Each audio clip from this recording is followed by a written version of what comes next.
I have been shooting a movie in Sudbury for the last 3 months, and we wrapped last Friday. I left Sudbury yesterday, drove home, got in at around 10:30 last night, saw my family, and wrote this speech, went to bed, slept for about 3 hours, and I'm here. So, what Tanya has said is absolutely true. My whole career has been one where I've had to do more, work harder. I think through problems better. I actually pride myself, one of the things that I pride myself in is in my ability to sit down and think through a problem and solve it. And I take pleasure in solving problems, and I think that's one of the reasons why I'm here. But let me go with this thing that I wrote out because, I did it last night when I got home. Okay, so as you know, I am a Toronto-based writer, producer, and director. I own and run a production company, Hungry Eyes Media, with my very talented partner that Tanya talked about, director, writer, producer, Sud Sutherland. We have been married for 27 years. We just had our anniversary, our 27th anniversary, and we have 3 children and 2 dogs, Otis and Shiloh. Notice I gave you the names of the dogs, but not the kids. So we started out in an industry that was not very kind to people of color, and certainly not Black people. There was no sense that our stories mattered.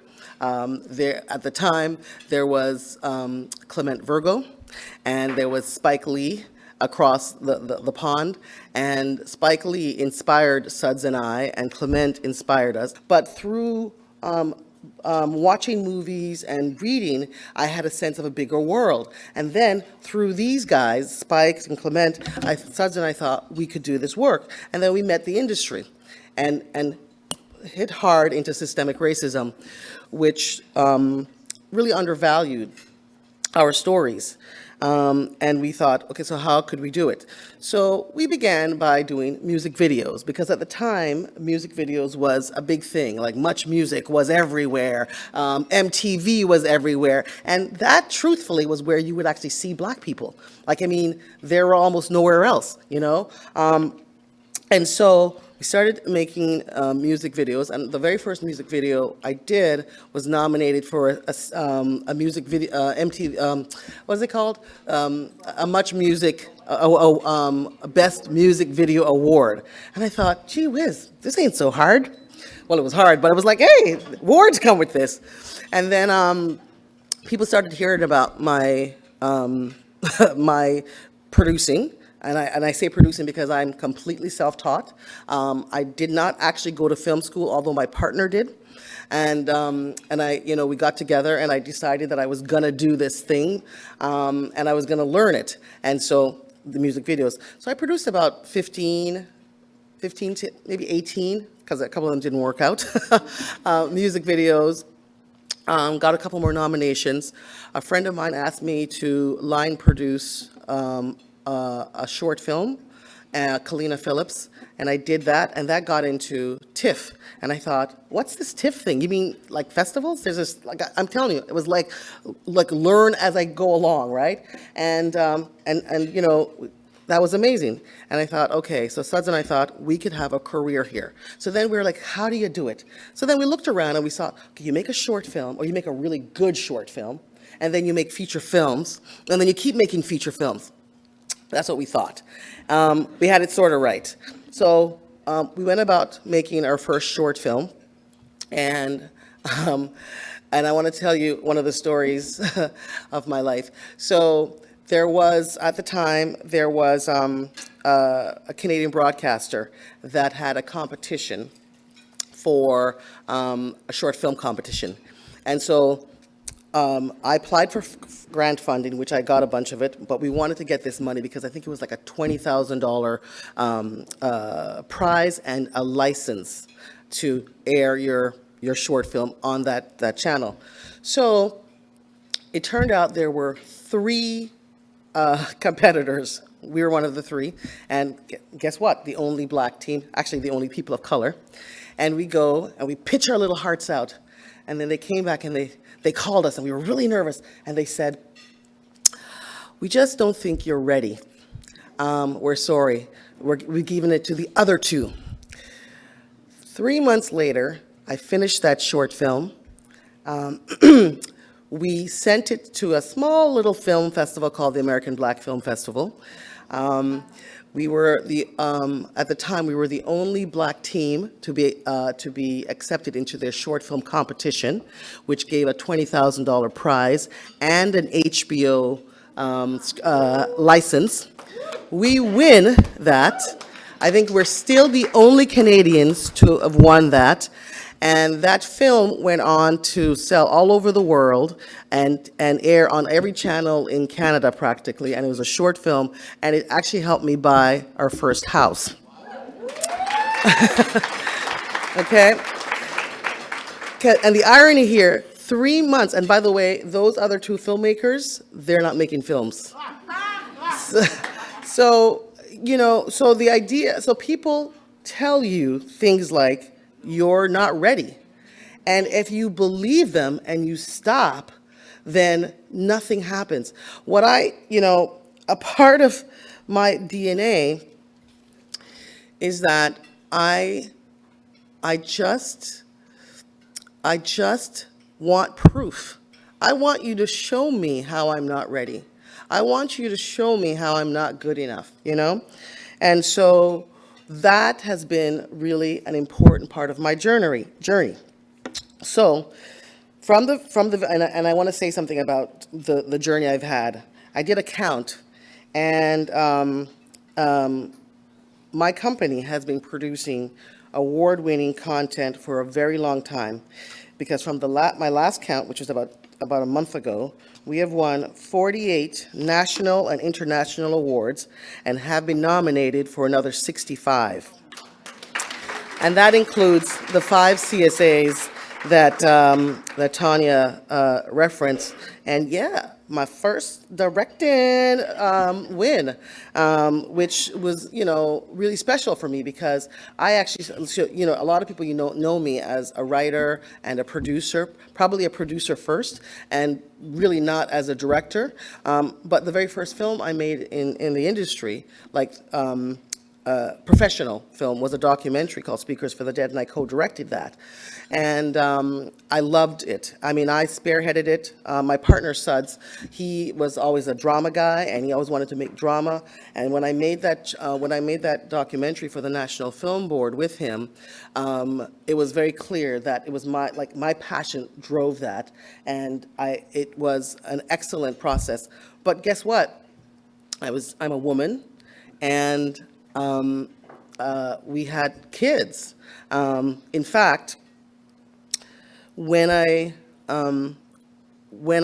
did that film, I got pregnant, and I had my first daughter, Rain, who is now 21, and then I just had also gone to the Canadian Film Center, because I had no training in film and television. I did not go to film school, but I thought, oh, gee whiz, if I'm going to do this, I probably should know something about how they actually do it, not what I figured out.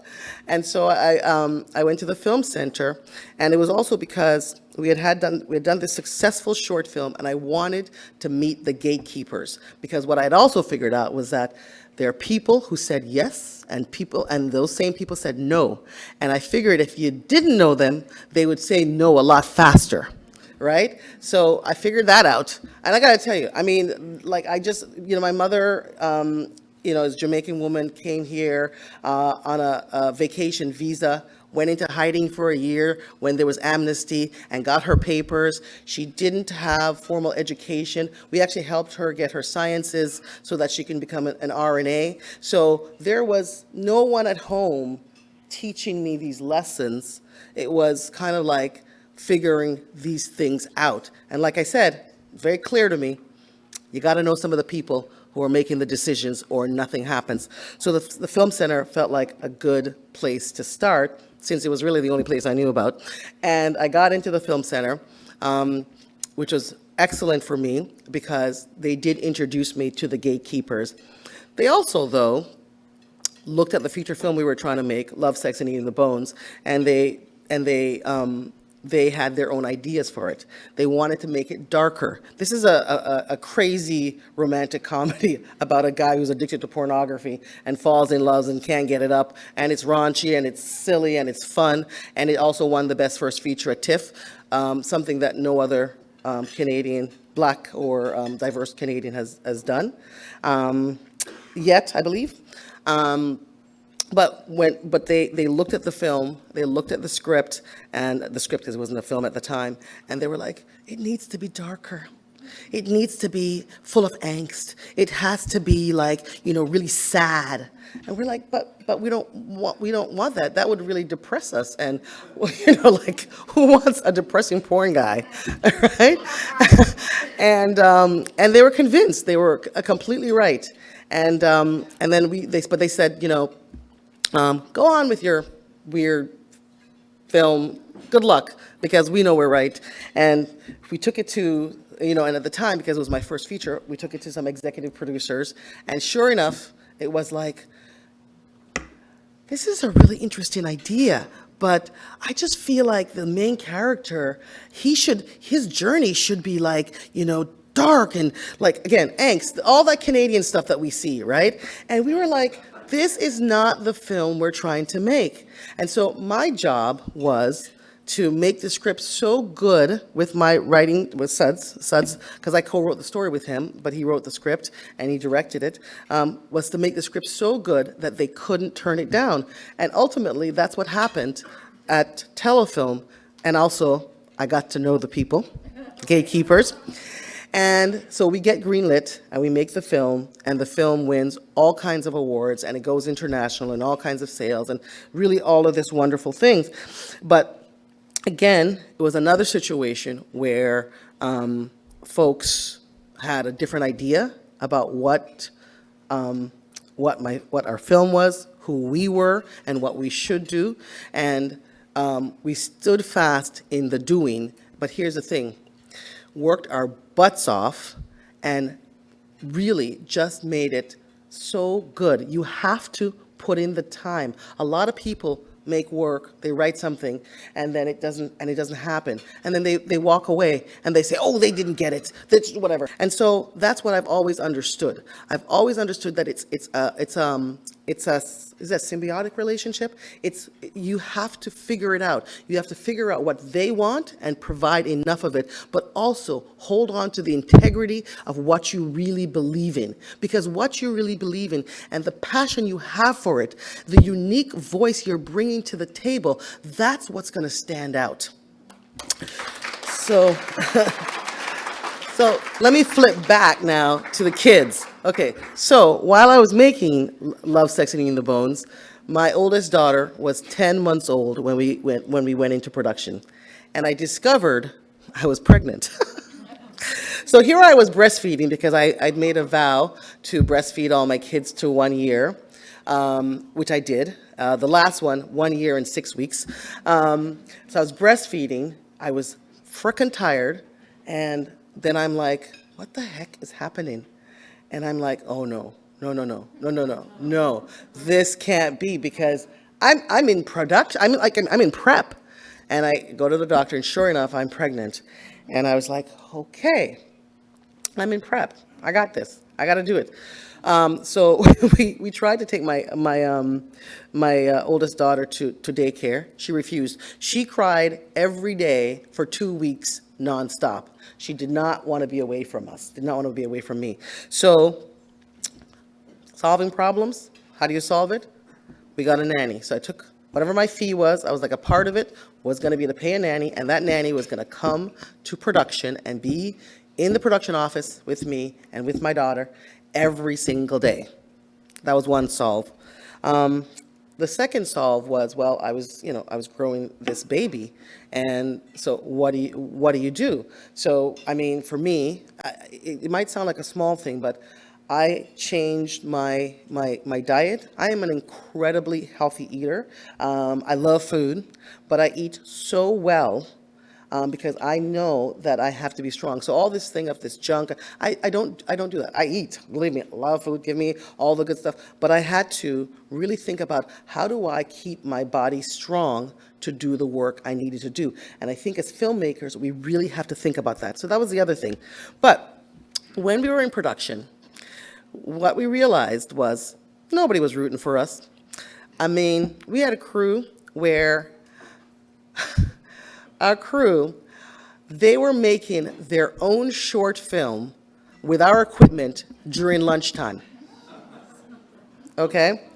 I had an assistant who realized that it takes a while to produce films, but if she cheesed up to the production manager who goes from show to show, then she would have work on a regular basis. So she literally kind of abandoned me in the middle of the production to try to become really good friends with the production manager. Thank God the production manager saw through the whole thing and was like, put a kibosh to it. But, these are some of the experiences you have that you just have to work around. And for me, that's always meant doing the most, putting in the time. A lot of people, a lot of young folks, they're like, oh, I'm leaving at 6 o'clock. And I look at them and I say, oh, that's nice. And I know they will never, ever get to where they want to go to. You cannot do this business on a 9 to 5. As much as people want to say, this work-life balance, my work-life balance is what I made it. I brought my family into my work so that I could have a family and have that balance. I did not, try to follow these traditional ideas about what work looks like. You can, but I'm telling you, you will not get to where you want to. Oh, okay. So I'm just getting started. So, okay. So those are some of the things that I figured out. And so at every turn, for example, vacations. Vacations for us as a family has always meant, if we're researching a project, we would take a vacation in the place that we were researching about.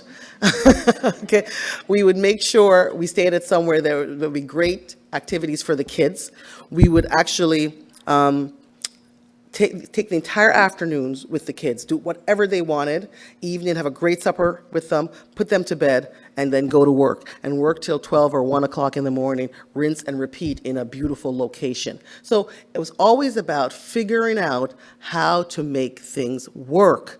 As I said, I just came down from making a movie with R.T. Thorne on his first feature film, and it's going to be an incredible film, and I'm very excited about it. But I wanted to tell you this little last story because it's really important. I started this movie with a unique experience for me. We lost one of our financiers on the last week of prep, and that was pretty frickin' brutal, and I decided that, and it was a decision I made, that we should just continue because we've done 5 weeks of prep, and if we stopped, we'd have to come back next August because we needed corn, and corn grows in August and September, and it's a summer world, it's a post-apocalyptic world, but it's in the summertime, so we would have to stop and push to the next year, and so it's been a situation. And I've never had this situation, and it involved all of my problem-solving skills, my mental toughness, and faith. And it is a faith that I believe is backed up by a willingness to roll up my sleeves and work hard at fixing the problem. What I know is that you cannot curl up and sit things out until someone else fixes it. You must leave no stone unturned to course correct and win. You must understand that failure is not an option and then exhaust every option. Because when you're in this business, you better be clever and you better be willing to give it your all in every single aspect of your job and your life. or you will not last. And so right now, we have 3 potential deals that we're navigating through, and we will fix this problem. And, because I know a few things. I know we have incredible footage and that we're going to make an incredible film. And so standing in front of you, you see a woman who is a fighter, a creator, a passionate individual who's unwilling to take no for an answer without finding another way to deliver on the promise of creating something from nothing.